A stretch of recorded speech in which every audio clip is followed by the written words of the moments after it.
तर दुष्काळग्रस्त म्हणून ओळखल्या जाणाऱ्या सोलापूर जिल्ह्यामधल्या शेतकऱ्यांना आता परतीच्या पावसानं जीवनदान दिलंय। परतीच्या पावसामुळे उजनी धरण 100% आसपास आता भरायला आलेलं आहे।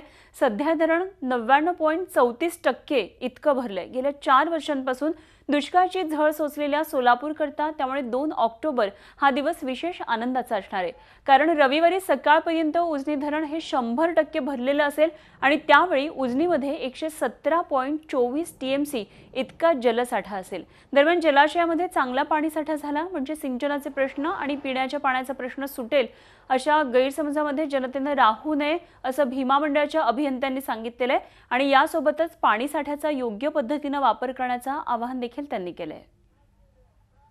आज रोजी 99.34% इतका पाणीसाठा झालेला आहे। आज रात्री उशिरा किंवा सकाळी ते 100% भरलेले असेल।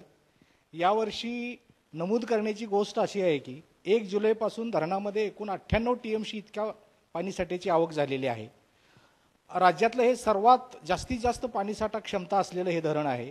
उजनी जलाशयाची एकूण साठवण क्षमता 117.24 टीएमसी इतकी असून त्यापैकी 53.58 टीएमसी हा लाईव्ह स्टोरेज म्हणजे उपयुक्त साठा आहे आणि त्याचा मृत साठा 63.66 टीएमसी आहे। म्हणजे हे जवळजवळ 45% आणि 55% असा रेशो आहे। हेही वेगळे पण राज्यातल्या उजनी धरणामध्ये आहे। झी 24 तास रहा एक पाऊल पुढे।